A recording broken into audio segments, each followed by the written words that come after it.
sur le net. C'est ça ñu dem ci l'après-campagne sur le net exactement vu que campagne bi jeex na bon le net est toujours aussi agité sinon plus sans Boubacar ndax nit ñi justement mooy ci li Billy Borso wax rek def nañ seen diagnostic ak li ñuy xalaat moo war a nekk ci gouvernement bu bees bi surtout la position d'Ousmane Sonko alors loolu la ñuy waxtaanee tey ci biir net bi Boubacar Seye on va commencer avec le premier tweet Mass bu fekkente ni c'est bon à la régie le premier tweet Boubacar Seye moo ne retrait de Sonko du quinquennat de Diomaye un faux débat qu'il faut arrêter Sonko est le principal artisan de ce changement au Sénégal il doit être au centre des affaires Prose est naturellement le futur premier ministre du Sénégal moom moo ko déclaré moom Boubacar Seye vive le couple Diomaye Sonko ñu dem ci révolutionnaire moom nee na je ne vois pas comment certains peuvent penser au retrait du Prose ce mandat est aussi à lui personne ne voterait Diomaye s'il était que Diomaye on a voté Diomaye mooy Sonko c'est un archi-faux débat que de vouloir écarter Sonko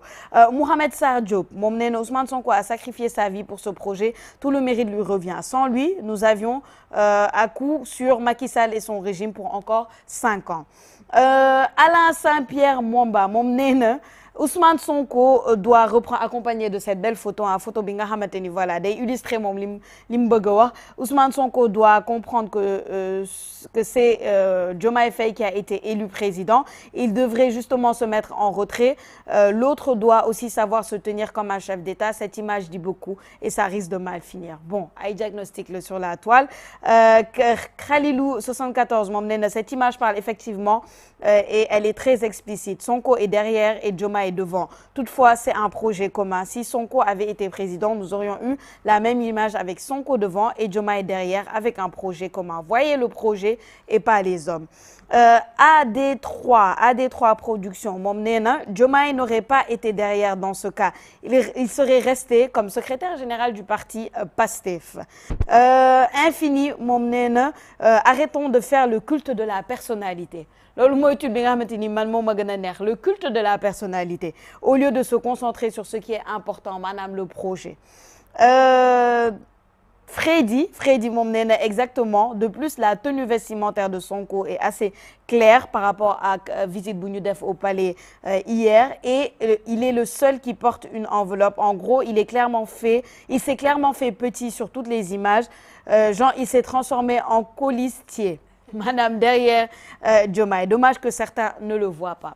alors gis nga la toile sans femme par rapport à position bi nga xamante ni Ousmane Sonko daf ko nar a am dans le prochain gouvernement ou pas kenn xamagul parce que nouveau gouvernement bi n'est pas encore formé il y a même pas encore eu de passation de service je pense que war nañ am patience tuuti mais en tout cas c'est intéressant pourquoi parce que affaire yi ñëpp xam ne nan la demee on sait que à la base projet Ousmane Sonko la woon bon après li xew Ousmane mooy Sonko mooy Diomaye mooy Sonko ñëpp gis nañ comment ça s'est passé aujourd'hui on en est là et on se pose des questions par rapport à kan mooy jiite ak kan moo dul jiite mais ce qui est sûr c'est que le futur président le 5e président du Sénégal c'est bien Bassirou Diomaye Faye. Je dirais qu'ils vont tout faire ensemble.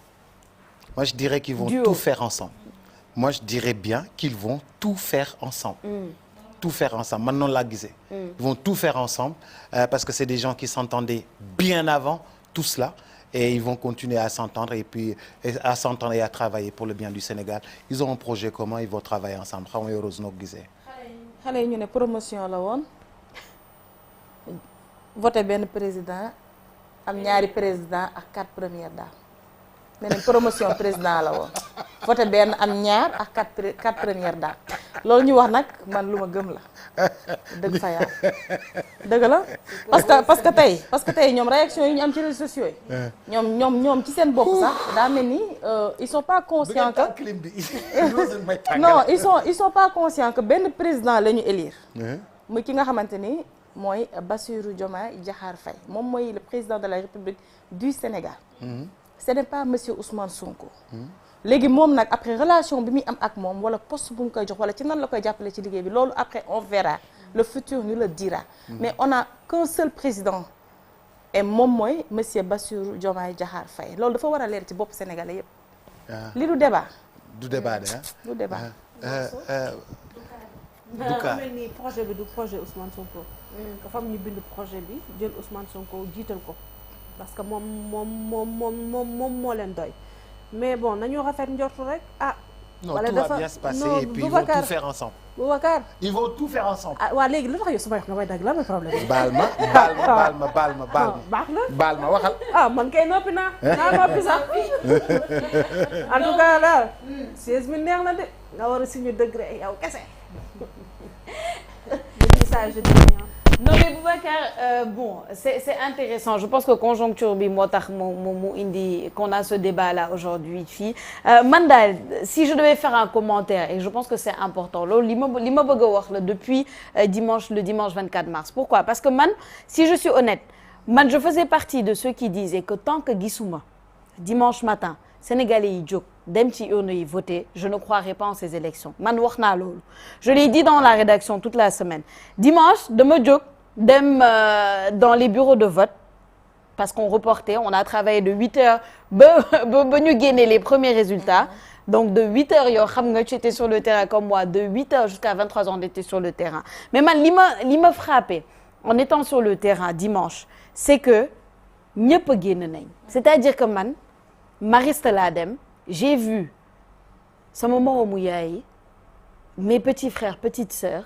sama classe gi suñu génération c'est-à-dire ñëpp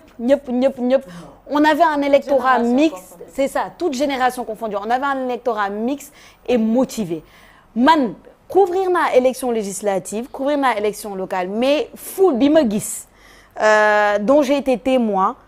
dimanche 24 mars ça m'a donné la chair de poule en tant que journaliste parce que de mener ça c'est un peu motivé et les résultats n'ont pas trahi maanaam le peuple a parlé voici les résultats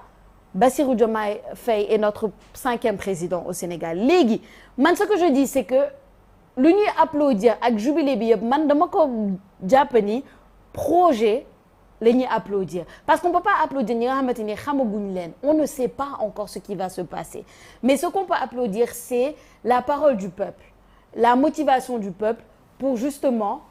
aller dans les zones et voter lu ñu bëggoon ñoom et la démocratie j'ai reçu des messages d'amis ivoiriens camerounais guinéens maliens mais naan waaw le Sénégal vous brillez et vous nous donnez l'exemple ñëpp xam nañ ce qui se passe dans la sous-région aujourd'hui on aurait pu basculer ce pays ak lu ñu dund pendant ces 3 ans on aurait pu basculer rapidement mais la parole du peuple a pris le dessus heureusement alhamdoulilah maintenant moi ce que je dis c'est que la victoire de ce prochain gouvernement c'est la victoire de tous les Sénégalais parce que lu ñuy ñaan mooy qu'on aille de l'avant donc essayons d'aller de l'avant essayons nañ rafet njort rek comme tu dis voyons ce qui va se passer et en 2029 il y a une autre chance d'aller dans les urnes bu fekkente ni on va changer ou on va continuer tout simplement. Merci beaucoup en tout cas Sophia pour